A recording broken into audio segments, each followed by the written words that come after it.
Hello students, good morning to all of you. Myself Pravesh Kumar Gupta. मैं आज कक्षा 8 विज्ञान में अध्याय 3 पढ़ाने जा रहा हूँ। इसके पहले अध्याय 1 और अध्याय 2 सेकेंड, इन दोनों का टीचिंग हो गया था, पढ़ा दिए थे। आंसर क्वेश्चन की स्क्रीनशॉट भी आपके पास भेज दिए थे। आशा है कि आप लोग इसको लिख लिए होंगे अपने नोट्स में, और बोला गया था कि इसको चेक कराइएगा, लेकिन आप लोग अभी तक चेक नहीं करवाए हैं। ठीक है, इसको चेक करवाइए और अपने नोट्स में अच्छे से लिखिए। आज हम अध्याय 3 स्टार्ट करने जा रहे हैं, जिसका नाम है परमाणु एवं अणु, एटम्स एंड मॉलिक्यूल्स। तो ये ध्यान रखिए कि परमाणु क्या है और अणु क्या है।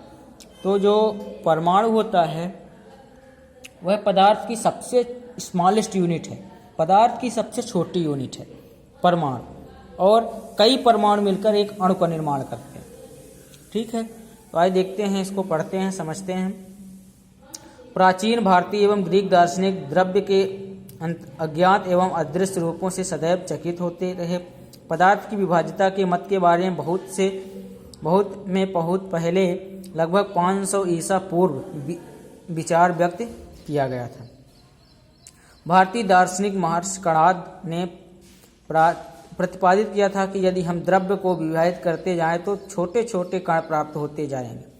यहाँ द्रव्य का मतलब होता है क्या? पदार्थ।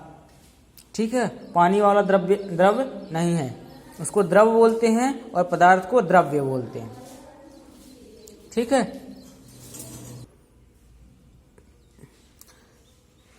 तो क्या बता रहे थे? द्रव और द्रव्य। तो द्रव्य को पदार्थ बोला जाता है, द्रव जो है तो वो पानी वगैरह है। ठीक है, अब जैसे ही इसको विभाजित करते हैं तो वो क्या होता है, छोटे छोटे कणों में या पदार्थों में बट जाता है। ठीक है, तथा अंत में एक सीमा आएगी जब प्राप्त कण को पुनः विभाजित नहीं किया। तो मतलब जब किसी पदार्थ को हम डिवाइड करते हैं, विभाजित करते हैं, तो छोटे छोटे कणों में विभक्त होता जाता है, और एक ऐसी स्थिति आती है जब वो इतना छोटा कण हो जाता है कि उसे फिर से दोबारा विभाजित नहीं किया जा सकता, अर्थात यह सूक्ष्मतम कण अविभाज्य रहेगा। इस अविभाज्य सूक्ष्मतम कण को उन्होंने क्या बोला? परमाणु बोला। बताया ना कि हम पदार्थ की सबसे छोटी यूनिट, सबसे छोटी इकाई को परमाणु कहा जाता है।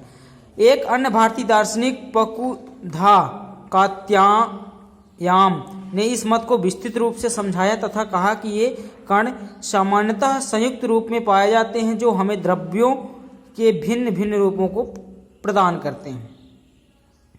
ठीक है, लगभग इसी समय ग्रीक दार्शनिक डेमोक्रिटस एवं लियोसिपस ने सुझाव दिया था कि यदि हम द्रव्य को विभाजित करते जाएं तो एक ऐसी स्थिति आएगी जब प्राप्त कण को पुनः विभाजित नहीं किया जा सकेगा। उन्होंने इन अविभाज्य कणों को परमाणु कहा था। ये सभी सुझाव दार्शनिक विचारों पर आधारित थे, अतः इन विचारों की वैधता सिद्ध करने के लिए 18वीं शताब्दी तक कोई अधिक प्रयोगात्मक कार्य नहीं हुए थे।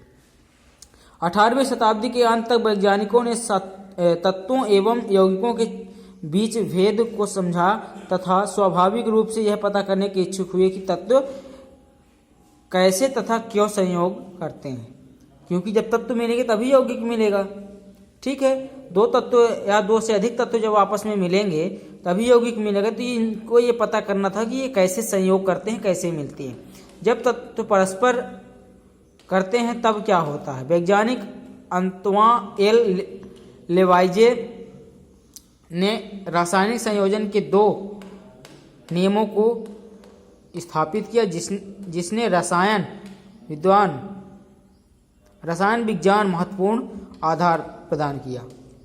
अब दिया है रासायनिक संयोजन के नियम। तो लेवाइजिए एवं जोसेफ एल फ्राउस्ट ने बहुत अधिक प्रयोगों के पश्चात रासायनिक संयोजन के निम्नलिखित नियम प्रतिपादित किए। पहला क्या है? द्रव्य संरक्षण का नियम। ये क्वेश्चन यहाँ से बहुत इंपॉर्टेंट बनता है, जो एग्जाम के लिए बहुत ही इंपॉर्टेंट है। क्या है? द्रव्य संरक्षण का नियम। क्वेश्चन आता है कि द्रव्य संरक्षण का नियम लिखिए। तो क्या है, देखते हैं। जब रासायनिक परिवर्तन होता है तब क्या द्रव्यमान में कोई परिवर्तन होता है? इसके लिए एक क्रियाकलाप दिया गया है। निम्न X एवं Y रसायनों का एक युगल लीजिए पहला copper sulphate, sodium carbonate, barium chloride, sodium sulphate, lead nitrate और सोडियम क्लोरा। ठीक है, सोडियम क्लोराइड, इन सब का क्या करना है, कुछ कुछ मात्रा में दिया गया, जैसे कॉपर सल्फेट 1.25 ग्राम, सोडियम कार्बोनेट 1.43 ग्राम और बेरियम क्लोराइड 1.22 ग्राम और सोडियम सल्फेट 1.53 ग्राम, लेड नाइट्रेट 2.07 ग्राम, सोडियम क्लोराइड 1.17 ग्राम। ठीक है, इन सब का मात्रा लिया है। एक्स एवं वाई युगलों की सूची में से किसी एक के रसायनों के अलग अलग विलयन 10 में जल में तैयार की 10 ग्राम जल में तैयार कीजिए। फिर उपरोक्त तैयार युगल विलयनों में वाई विलयन को एक शंक्वाकार फ्लास्क में लीजिए एवं यक्ष के विलयनों को एक छोटी परख नली में लीजिए। छोटी परख नली को विलय युक्त फ्लास्क में इस प्रकार लटकाइए ताकि दोनों विलयन परस्पर मिश्रित ना हो।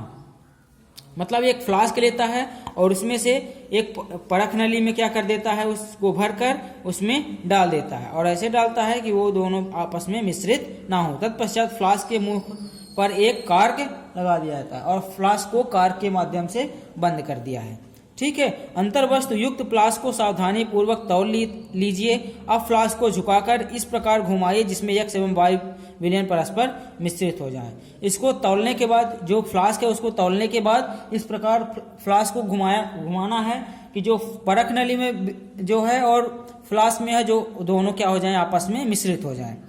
अब इस फ्लास्क को पुनः तौलिए।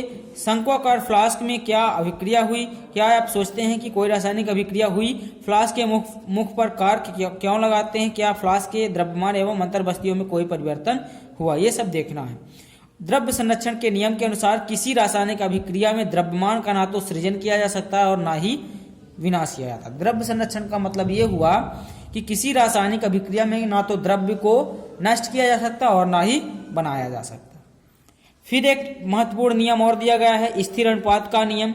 देखिए ये क्या कहता है, लेवाइजिए एवं अन्य वैज्ञानिकों ने इस बात पर प्रकाश डाला कि कोई भी यौगिक 2 या 2 से अधिक तत्वों से निर्मित होता है। इस प्रकार प्राप्त यौगिकों में इन तत्वों का अनुपात जो है स्थिर होता है, चाहे इसे किसी स्थान से प्राप्त किया गया हो अथवा किसी ने इसे बनाया हो।